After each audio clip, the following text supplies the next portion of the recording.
تین دن بعد عمر ابن سالم اپنے چند ساتھیوں کی معیت میں مدینہ پہنچا اور ایک طویل نظم میں اپنی مظلومیت اور قریش کے ظلم و ستم کی داستان بیان کی۔ چند شعر ملاحظہ کیجئے۔ یا رب انی ناشد محمدا خلف ابینا و ابیہ التلدا ان قریشا اخلفوک الموعدا ونقضوا میثاق المؤکدا ہم بیتونا بالوتیر حجدا وقتلونا رکعا وسجدا فانصر ہداک اللہ نصرا ابدا وادع عباد اللہ یاتوا مددا فیہم رسول اللہ قد تجردا ان سیما خسفا وجہہ تربدا۔ یا رب، میں محمد صلی اللہ علیہ وآلہ وسلم کو وہ اپنا پرانا عہد یاد دلانا چاہتا ہوں جو ہمارے دادا اور ان کے دادا کے درمیان ہوا تھا۔ بلا شبہ قریش نے وعدہ کی خلاف ورزی کی ہے اور آپ صلی اللہ علیہ وآلہ وسلم سے طے ہونے والے مضبوط معاہدے کو توڑ ڈالا ہے۔ انہوں نے رات کے وقت اچانک ہم پر حملہ کیا اور ہمیں رکوع و سجود کی حالت میں قتل کرنا شروع کر دیا۔ اللہ تعالیٰ آپ کی رہنمائی فرمائے۔ آپ اب خود ہی ہماری بھرپور مدد کیجئے اور اللہ کے دیگر بندوں کو بھی ہماری امداد کے لیے طلب کیجئے۔ اس لشکر میں خود رسول اللہ کو بھی شامل ہونا چاہیے، کیونکہ ان کی تو عادت ہے کہ اگر کوئی انہیں رسوا کرنے کی کوشش کرے تو شدت غضب سے ان کا چہرہ تمتما اٹھتا ہے۔ وفد عمر ابن سالم کے بعد خزاعہ کا ایک اور وفد بدیل ابن ورقا کی قیادت میں فریادی بن کر حاضر خدمت ہوا اور جانب عالم صلی اللہ علیہ وآلہ وسلم کو مشرکین کے نقض عہد سے آگاہ کیا۔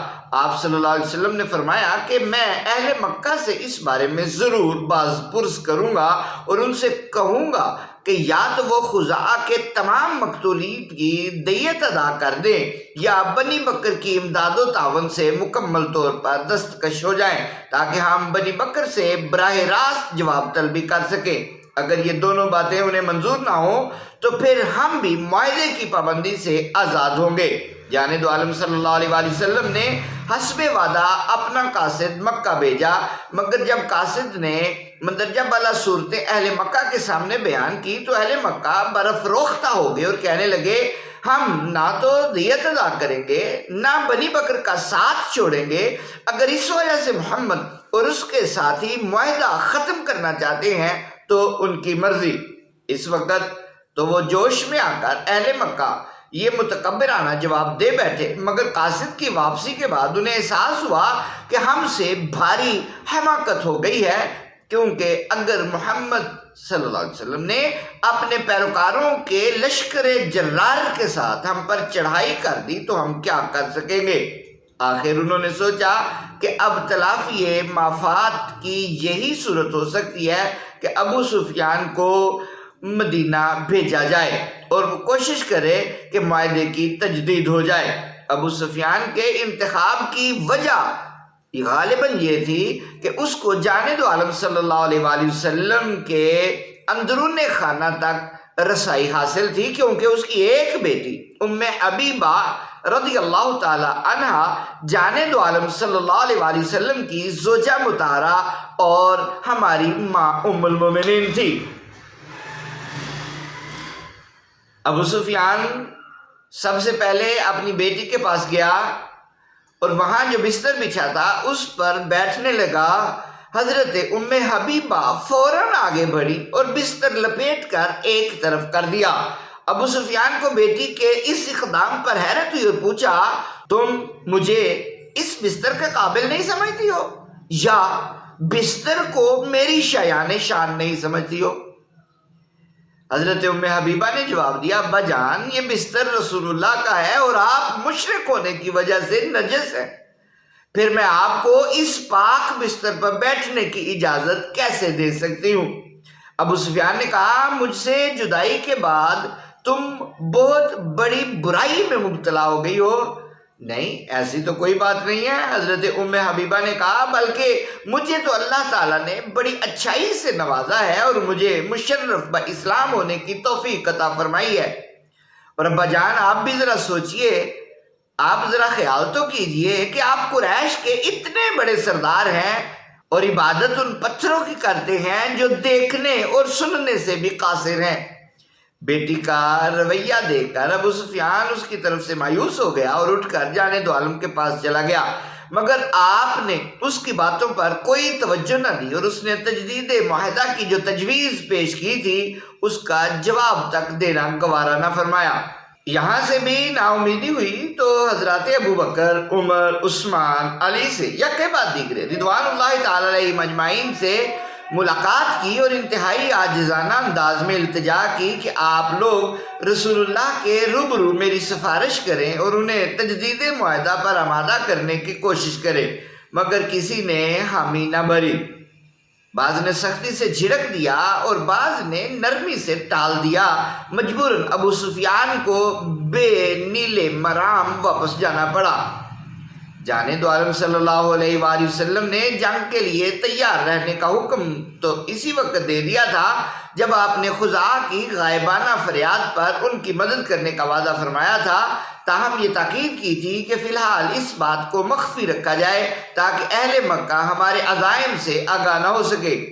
مزید احتیاط کے طور پر مکہ جانے والے راستوں پر پہرا بھی بٹھا دیا تھا تاکہ یہودی اور منافقین اگر اہل مکہ کو اطلاع دینا چاہیں تو بھی نہ دے سکیں۔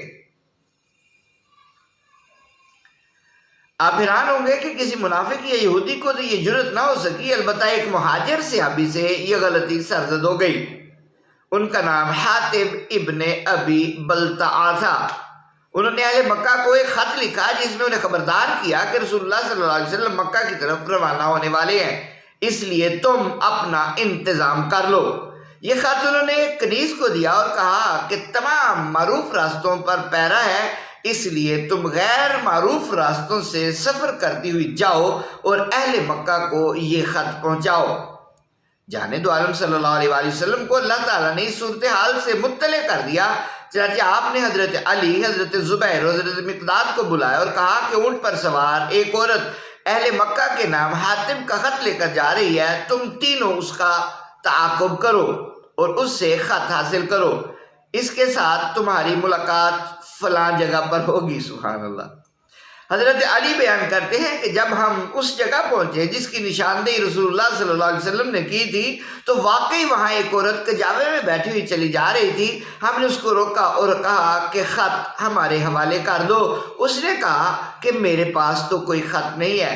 ہم نے اس کا اونٹ بٹھا لیا اور اس کے سامان کی تلاشی لینی شروع کر دی۔ سامان سے خط برآمد نہ ہوا تو ہم نے اس سے کہا کہ خط تو تمہارے پاس یقیناً موجود ہے، کیونکہ یہ بات ہمیں رسول اللہ صلی اللہ علیہ وآلہ وسلم نے بتائی ہے اور ان کا فرمان غلط ہو ہی نہیں سکتا۔ اب اگر تم شرافت سے خط نکال کر دے دو تو بہتر ہے، ورنہ ہمیں مجبوراً خود تمہاری تلاشی لینا پڑے گی۔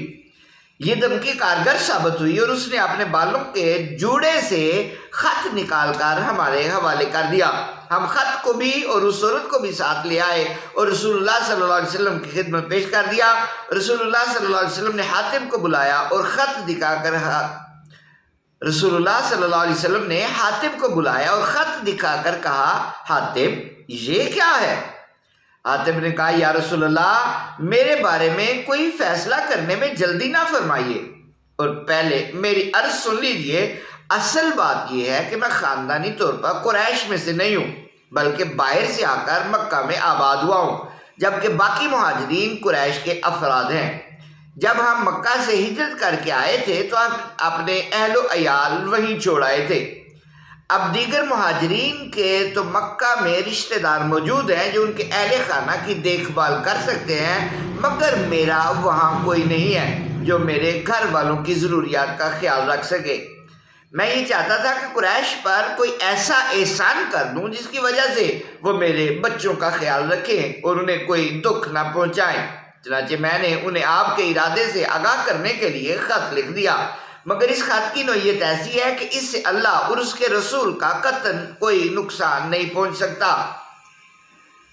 مگر اس خط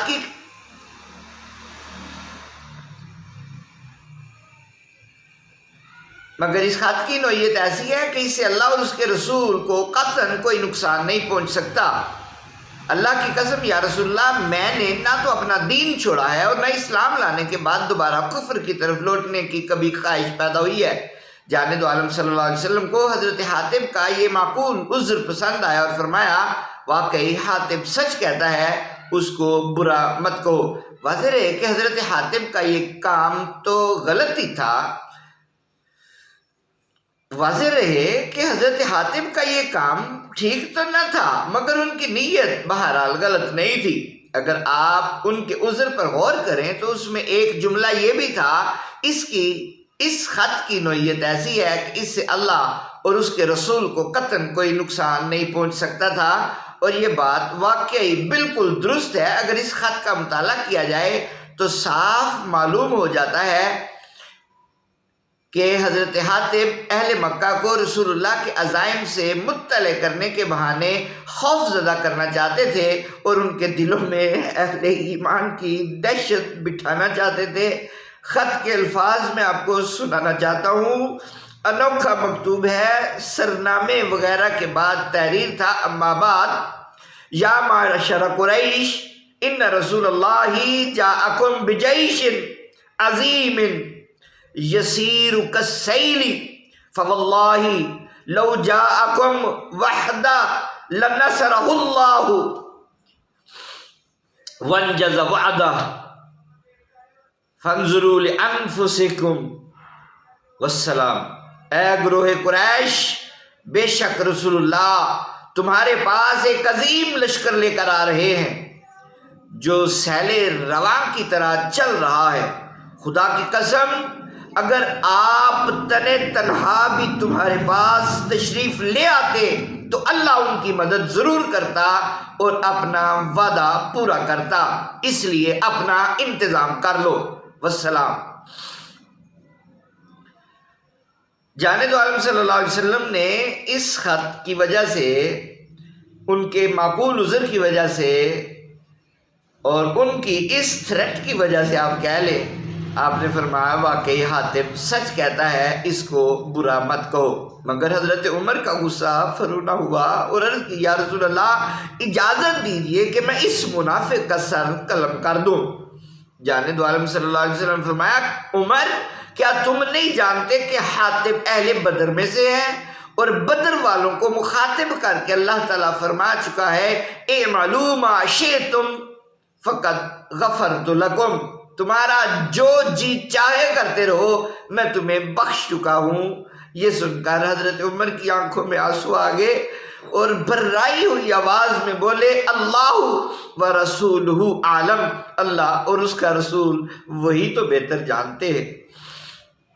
اس موقع پر حضرت حاتب کو ان کی اس غلطی پر متنبع کرنے کے لیے یہ آیت نازل ہوئی، یا ایھا الذین آمنوا لا تتخذوا عدوی وعدوکم اولیاء، اے ایمان والو ان لوگوں کو دوست مت بناؤ جو میرے بھی دشمن ہیں اور تمہارے بھی دشمن ہیں۔